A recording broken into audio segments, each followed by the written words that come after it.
Hola. So today I wanted to talk about some rutinas de la clase. So many years ago, I started teaching languages, and I'm just going to tell you a little bit about my background. And I just wanted to share some resources that I hope are helpful to you. So,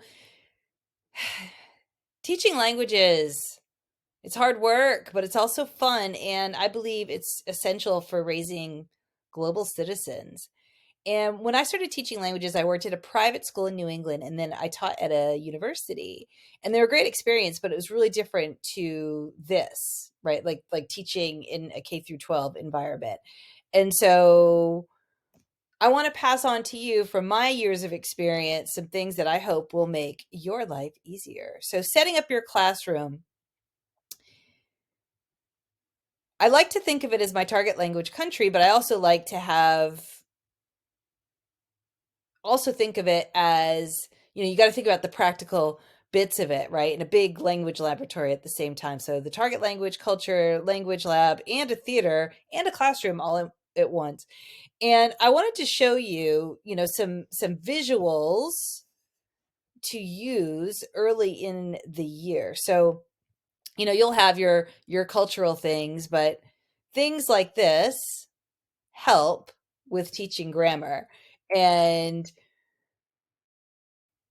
you can also, you want to build this into your routines, teaching these things. So, maybe like stand up, sit down, and you call your, muchachas, muchachos, etc.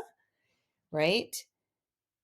So that physical environment, I really like to have a space where we can do group work and then sort of, little pods if possible. I think that that's really, really important. Um, and then they're flexible in their dynamic. And also having in a room, not just language being accessible, but, I have a table, and I think everyone should get one, or a shelf or some place where you've got everything they could possibly need. And then, of course, you label it in the target language. So that helps, really helps immensely. So if they need anything, they can just go, if they need paper, they need pencils, whatever. And I should say, I had the opportunity when I started teaching at public schools, I got to spend a day with Harry Wong, which was really helpful to me. And he talked about, spending those first 2 weeks of school working on routines. And I thought, this is great for being a language teacher, right? I can just build all the routines into it. So I'm showing you these sort of things in the routine, right? Things I would include in my routine, all the survival language, embedded grammar, things that they need just to be able to get through the day, right? Here's another routine for saying the pledge every day, right? There's lots of target language vocabulary, which is great survival language here. And if you're still just building up, I would say, please, please, please, get on Pinterest and get on Instagram. There are great communities. The language teachers are there. And I didn't have a life my first year teaching, and I don't know a way around that, but I really wish that, resources were abundant online when I first started teaching, because it sure would have made my life a lot easier. I would just, buy stuff and build up instead of, making everything. So one of the things Harry Wong talked about is how great teachers invest some of their time, but they also have a life. So he talked about a teacher of the year who would spend every, I think, Friday night in her classroom or something. And I tried that and it just didn't work for me. So I moved mine to June, which works out really perfectly for me. So I like being able to get up without an alarm, and I have my coffee and, pajamas and all of that.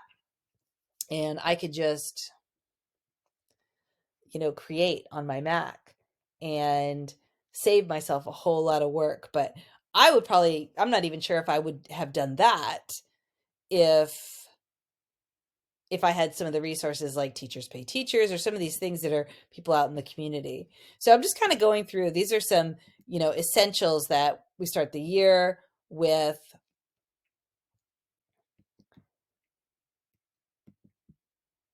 right? All that survival language, right? You can make word walls, you can do slideshows, right? Really immersing people in all that beginning language.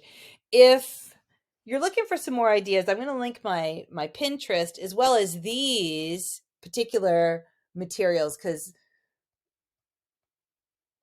I spent my June doing the work, and if you can benefit from it, if you something that you'd like to consider using in your classroom, I invite you to check it out. Until next time.